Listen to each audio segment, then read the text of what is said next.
नमस्कार साथीहरु, स्वागत छ तपाईहरुलाई मेरो YouTube च्यानल स्मार्ट ट्रेडिङमा। अनि म तपाईहरुको निरन्तरको लर्न टु अर्न ट्रेडिङ जर्नीको साथी विनोद। साथीहरु, यहाँहरुलाई अवगत भएकै कुरा हो, प्रत्येक हप्ता नेप्से बिहीबारको नेप्सेको क्लोजिङ पश्चात यहाँहरु समक्ष म सदा चाहिँ नेप्सेको वीकली अपडेट लिएर आउने गर्दै आएको छु। तसर्थ आज पनि यहाँहरु समक्ष वाचा गरे अनुसार नेप्सेको वीकली अपडेट लिएर आइसकेका छौं। नेप्सेको वीकली अपडेटमा हामी नेप्सेलाई weekly time frame, daily time frame र इन्ट्राडे टाइम फ्रेम गरी जम्मा 3 वटा टाइम फ्रेममा हामी चिरफार गर्ने प्रयत्न गर्दछौं टेक्निकली। सो साथीहरु, यदि तपाईहरु मेरो च्यानलमा नयाँ हुनुहुन्छ भने कृपया च्यानललाई सब्स्क्राइब अनि बेल आइकनमा क्लिक गर्न चाहिँ नभुल्दिनु होला। र मेरो यो प्रस्तुतिलाई, मेरा भिडियोजहरुलाई नितान्त टेक्निकली एउटा एजुकेशनल रेफरेन्स मटेरियलको रूपमा मात्र प्रयोग गरी ट्रेडिङ गर्दाखेरि र इन्भेस्टिङ गर्दा आफ्नो अध्ययन र अनुसन्धानलाई जोडेर मात्रै आफ्नो ट्रेडिङ एन्ड इन्भेस्टिङ डिसिजन लिनुहोला भनेर अनुरोध गर्दछु। यहाँहरु समक्ष हुन त विगतमा यहाँहरु समक्ष मैले सेक्टोरियल अनि विभिन्न महत्त्वपूर्ण स्टक्सहरुको चिरफार पनि लिएर आउने गरेको थिएँ। बीचमा मेरो आफ्नो व्यक्तिगत व्यस्तताको कारणले गर्दाखेरि यहाँहरु समक्ष ती भिडियोजहरु राख्न नपाउँदाखेरि यहाँहरु समक्ष म क्षमा प्रार्थी छु। आउँदा दिनमा पक्कै पनि प्रयत्न गर्नेछु यहाँहरु समक्ष त्यस्ता महत्त्वपूर्ण भिडियोजहरु बेला बखत लिएर आउने। साथीहरु, आज भने हामी सुरु गरौँ नेप्सेको वीकली टाइम फ्रेम देखि लिएर इन्ट्राडे टाइम फ्रेम सम्मको हाम्रो वीकली अपडेटतिर। स्क्रिनमा तपाईले देखिराख्नु भएको छ नेप्सेको वीकली टाइम फ्रेममा क्यान्डल स्टिक चार्ट। विगत लामो समयदेखि नेप्से चाहिँ 1800 देखि 2200 को जोनमा रेन्जिङ गरिरहेको अवस्था थियो।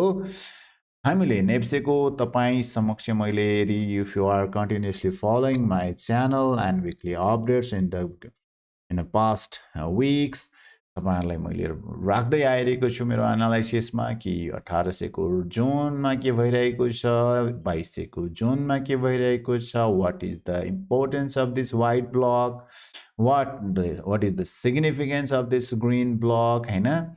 यो लिक्विडिटी स्वीपहरु भनेको के हो र त्यसपछि यहाँ तल huge volume of liquidity has been formed in the 1800 level zone भनेर यहाँहरु समक्ष मैले राख्दै आइरहेको छु। र अब प्रिसाइजली हामी भनौं न लास्ट विक र यो हप्ता हैन, previous week and this week what happen in the market भन्नुपर्दाखेरि, if you have watched my last week video, what we have discussed about is यो हाम्रो चाहिँ व्हाइट ब्लक हैन, व्हाइट ब्लक जुन मैले बनाइराखेको छु, फ्रम वेयर यो कहाँ रेफरेन्स लिएर बनाइएको छ त भन्दाखेरि this candle, this shooting star candle. And what is the importance of this candle? We have been continuously discussing about the importance of this candles my friends. यो चाहिँ के हो त भन्दाखेरि this is none other than you can say IFC candle, institutional funded candle, and it is very strong. When there is the institutional funded candle which has swept all the liquidity of the retail traders, then this is the very important candle. Rejection खान्छ त्यस्तो क्यान्डलहरुबाट भनेको हामीले चाहिँ mostly हामी त्यो चाहिँ analysis गर्दछौं। So we have precisely noticed this block. हामीले यो प्रिसाइजली यसलाई नोटिस गरिराखेको क्यों? अब भयो के त भन्दाखेरि लास्ट विक जुन यो क्यान्डल बन्यो, it looks like a bullish candle.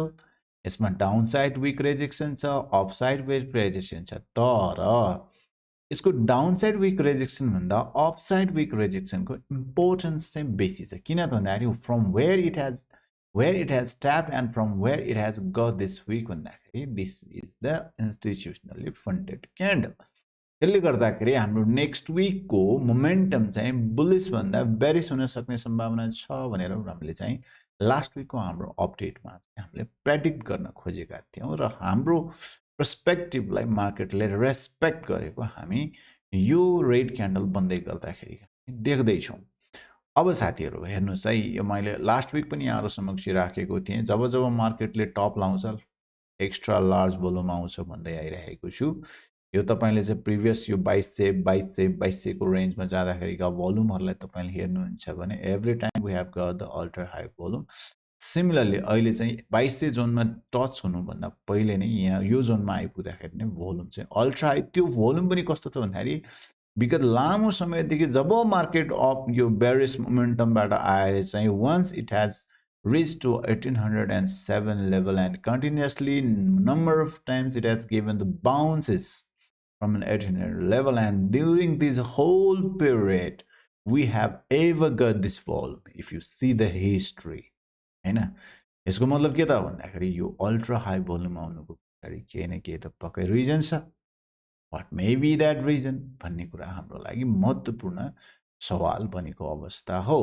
र यो जोनमा रिजेक्सन जोनमा यो भोल्युम आउनु भनेको चाहिँ इट्स अनदर अलार्मिङ भोल्युम हाम्रो लागि है त। अब अहिले हैन यो जोनबाट जुन रिजेक्सन खाइरहेको छ इट इज अब्भियस फर अस हैन।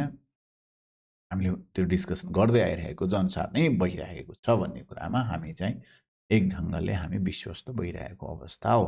तर यो हप्ता भोल्युम देख्नुहुन्छ भने कम भोल्युम आएको छ, and that is none other than the reason is there are only 3 days trading during that भनौँ न लास्ट विक दुई दिन त सार्वजनिक बिदा नै पर्यो, तसर्थ गर्दाखेरि लास्ट विकको भोल्युमभन्दा थोरै कम आउनु चाहिँ स्वाभाविक नै हो। तर यो भोल्युम चाहिँ 3 दिनको भोल्युम पनि यति आउनु भनेको is not less kind of एउटा प्रोपोर्सनेटली भन्ने हो भने चाहिँ यो चाहिँ बेसी नै भोल्युम आएको मान्न सकिन्छ। यद्यपि यहाँ बेरिस क्यान्डल बनेको छ। अब हामी इन्ट्राडे टाइम फ्रेममा गएर यो जोनमा चाहिँ भएको के हो त भन्ने हामी फेरि एकचोटि चाहिँ इन्ट्राडे भन्नाले डेली टाइम फ्रेममा गएर पहिला एकचोटि यसलाई हेर्ने प्रयत्न गरौँ साथीहरू। अब डेली टाइम फ्रेममा जाँदाखेरि चाहिँ let's go to the daily time frame first.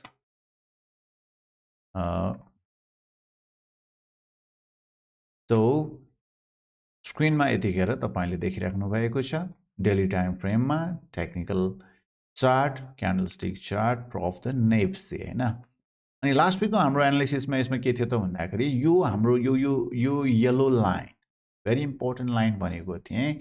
If you remember what have explained to you the previous week analysis, this is the order flow line. This is strong bearish order flow line and it is unmitigated.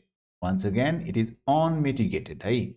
जब कुनै पनि ठाउँमा तपाईले order flow देख्नुहुन्छ अझ त्यो liquidity SVEEP टाइपको order फ्लोहरू छ भने र अनमिटिगेटेड अर्डर फ्लो छ भने त्यहाँ चाहिँ मार्केटले स्ट्रङली रियाक्ट गर्न सक्ने सम्भावना निकै नै हाई हुन्छ भनेर चाहिँ यो ढङ्गले मार्केटलाई हेर्नुपर्ने हुन्छ। So previous week यहाँहरु समक्ष राखेको थिएँ once this liquidity engineering liquidity has been grabbed by the market and it tapped into the strong order flow supply bearish order flow market ले कडा रिजेक्सन खाएको छ।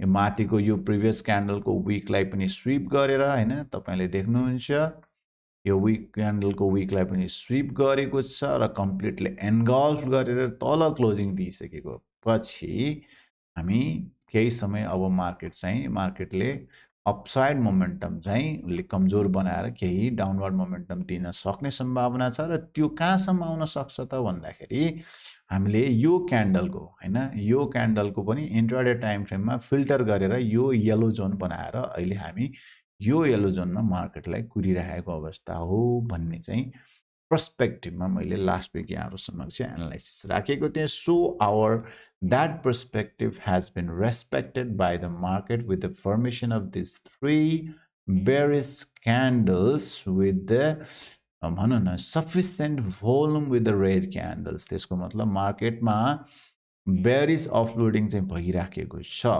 साथीहरु। तर यद्यपि मार्केट चाहिँ यो शार्प सलिड राइज आएको कारणले गर्दाखेरि हाई भोल्युमको साथ सलिड राइज आएको कारणले गर्दाखेरि मार्केटमा 4 डेजको फल हुँदै गर्दाखेरि पनि आम लगानीकर्ताहरूको माइन्डसेट जुन बुलिश माइन्डसेट हराइसकेको चाहिँ नहुन सक्छ। तसर्थ मार्केटले के गर्न सक्छ त भन्दाखेरि हाम्रो हिस्ट्रीमा जस्तै है हिस्ट्रीमा जस्तै यसरी एम प्याटर्नहरू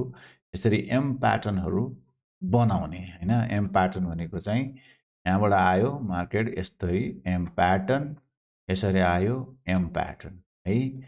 यसरी सलिड राइज भएको मार्केट चाहिँ फल हुँदाखेरि सामान्यतः एम प्याटर्न बनाउने सम्भावना धेरै हुन्छ यहाँ पनि त्यो एम प्याटर्न बनाउन सक्ने सम्भावनालाई हामी नकार्न चाहिँ सक्दैनौँ अब साथीहरू यो एम प्याटर्न बनाउँदाखेरि भेरी इम्पोर्टेन्ट नलेज है साथीहरू one some time I use to say in my videos that whenever the knowledge is so important then I used to quote that with $1,000,000 knowledge हैन त्यो $1,000,000 knowledge आजको भिडियोमा चाहिँ के हो त भनेर भन्नु पर्दाखेरि साथीहरू यो एम प्याटर्न बनाएर मार्केट फल हुन्छ भन्ने कुराको कन्फर्मेसन लिने एउटा तरिका चाहिँ के त भन्दाखेरि फर्स्ट स्विङ भन्दा सेकेन्ड स्विङमा भोल्युम कम आउँछ भने मतलब चाहिँ के त भन्दाखेरि यो स्विङ भन्दा यो स्विङमा मार्केटमा तपाईले हेर्नुभयो भने भोल्युम कम आउँछ द भोल्युम हैन यहाँ पनि हेर्नुस् यो स्विङमा भन्दा यो स्विङ पोइन्टमा भोल्युम कम आउँछ हो यस्तो भयो भने एम प्याटर्नले भ्यालिडिटी दिने सम्भावना धेरै हुन्छ सो अब यतिखेर चाहिँ यो जोनमा यो यदि एम प्याटर्नको एउटा स्विङ बन्यो भने माथि अर्को गएर चाहिँ तल झर्दाखेरि यो जुन आउँछ यहाँ आउने यहाँ भोल्युम चाहिँ यो भोल्युम भन्दा चाहिँ कम आउनुपर्ने हुन्छ त्यो पार्टलाई हामीले चाहिँ ध्यानमा राखेर मार्केटले यदि एम प्याटर्न बनाउँदै गर्दाखेरि यद्यपि यसले ब्रेक गरेर माथि 2200 2300 2400 जाने हो कि हैन यसले फेरि मार्केटले यो प्रिभियस हिस्ट्री रिपिट्स अगेन भने जस्तै इन इट्स अनदर फर्म भने जस्तै त्यही हिस्ट्रीलाई रिपोर्ट गर्ने भने भोल्युम रिलेसनलाई हामीले चाहिँ ख्याल गरेर बस्नु पर्यो त्यो चाहिँ भोल्युमसँग रिलेसनको पार्ट हो भयो र अर्को चाहिँ सलिड राइज हुँदाखेरिको बन्ने एम प्याटर्नको फर्मेसनको सम्भावनाको कुरा भयो अब हाम्रो स्मार्ट मनी कन्सेप्ट अनुसार पनि हेर्ने हो भने अब हाम्रो यो तल झर्दै गर्दा एम प्याटर्न नै बन्ने हो भने कहाँबाट जाँदो रहेछ त माथि भन्दाखेरि नर्मली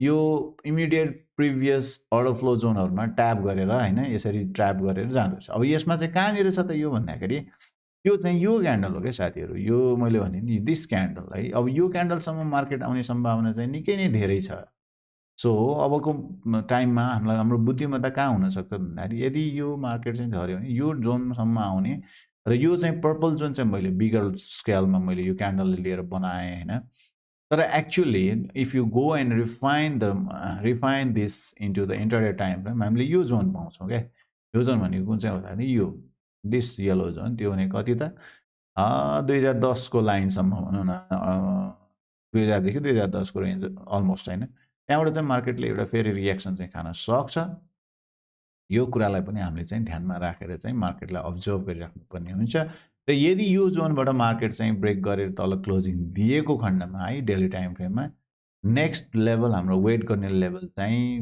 मोस्ट प्रोबेबली यो जोन चाहिँ हुन सक्छ साथीहरु यो चाहिँ फेरि very important that we have to understand that's why for now हामीले मार्केटलाई यो जोनमा हामीले एकचोटी प्रतीक्षा गर्ने हो कि भन्ने चाहिँ डेली टाइम फ्रेममा चाहिँ त्यो देखिन्छ साथीहरु अब जाउँ हामी इन्ट्राडे टाइम फ्रेममा है त इन्ट्राडे टाइम फ्रेम भनेको हाम्रो लागि 15 minute time frame M15 time frame भन्छौँ M15 टाइम फ्रेमको यदि प्रिभियस विकको हाम्रो एनालाइसिसले तपाईले एकचोटी अब्जर्भ गर्नुहुन्छ भने प्रिभियस विक मैले यो स्पिनिङ टपलाई निकै नै बेसी इम्पोर्टेन्स दिएको थिएँ र त्यसको के कारण हो त भन्दाखेरि एक त यो यो spinning टपले upside swing high पोइन्टको liquidity SVEEP गरेको छ त्यसपछि क्यान्डलले त्यसपछि बनेका विभिन्न अरु क्यान्डलहरुले चाहिँ क्यान्डलको योको मुनि क्लोजिङ दिएको छ इक्वल लोज बनाएको छ त्यसपछि यसलाई यो जोनलाई चाहिँ यो जुन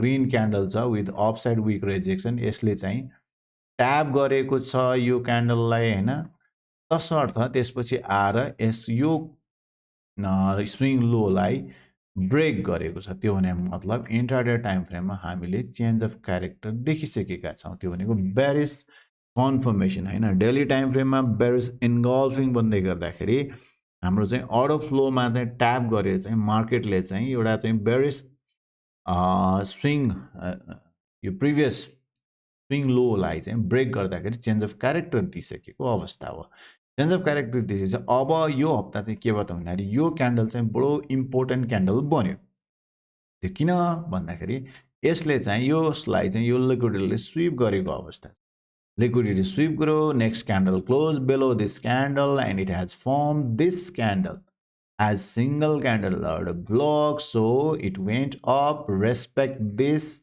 zone and fall down. हैन त्यसपछि यो फेरि यसलाई ब्रेक गर्यो, it means break of structure दियो, यहाँ चाहिँ ब्रेक अफ स्ट्रक्चर अगेन है त, ब्रेक अफ स्ट्रक्चर दिएपछि अब now our down trend has been made strong after double break of structure. One is change of character and another one is break of structure, right? त्यसपछि हाम्रो लो confirm भइसकेको छैन, probably यो अझै तल झर्ने या थोरै माथि गएर झर्ने सम्भावना चाहिँ रहन्छ। हाललाई हामी इन्ट्राडे टाइम फ्रेममा वी आर नट बुलिश हैन, probably we will meet the market to this zone. अघि हामीले भनेका थियौँ डेली टाइम फ्रेमको हाम्रो चाहिँ डिमान्ड जोन र इन्ट्राडे टाइम फ्रेमको पनि अनमिटिगेटेड, एउटा चाहिँ यो अनमिटिगेटेड अर्डर फ्लो, त्यसमाथि यो चाहिँ तपाईको supply to demand flip zone. So you see my friend, एक त unmitigated order flow, bullish order flow हैन, त्यसपछि दोस्रो कुरा के त इम्पोर्टेन्ट कहाँनिर छ त भन्दाखेरि यो चाहिँ supply to demand D2S flip zone पनि छ। त्यसैले गर्दाखेरि मार्केट यहाँसम्म आइसकेपछि एउटा बाउन्स चाहिँ इन्ट्राडे टाइम फ्रेममा दिन सक्ने सम्भावना छ भनेर यो मार्केटले यो पनि भनिरहेको अवस्था छ। सो फ्रेन्ड्स, यहाँसम्म आइपुग्दाखेरि मार्केटको बायास हामी कहाँ छौँ, कसरी अगाडि बढिरहेछौँ, मार्केटले हामीले कसरी अब्जर्भ गर्दैछौँ भन्ने कुराहरू यहाँहरू समक्ष मैले राखेँ। भिडियो पक्कै पनि यहाँहरूलाई मन पर्यो होला भन्ने मैले विश्वास लिएको छु। कृपया तपाईँलाई के कस्तो लाग्यो फिडब्याक कमेन्ट दिन चाहिँ नभुल्नुहोला। यहाँहरू समक्ष पुनः अन्य भिडियोजहरू लिएर आउने नै छु। यदि च्यानलमा नयाँ हुनुहुन्छ भने कृपया च्यानललाई पुनः एकपटक सब्सक्राइब अनि बेल आइकनमा क्लिक गरिदिन हुन अनुरोध गर्दछु। तपाईँको समय, तपाईँको पल शुभ रहोस् अनि तपाईँको ट्रेडिङ जर्नी सफल होस् भन्दै यहाँहरूबाट बिदा हुन चाहे। नमस्कार।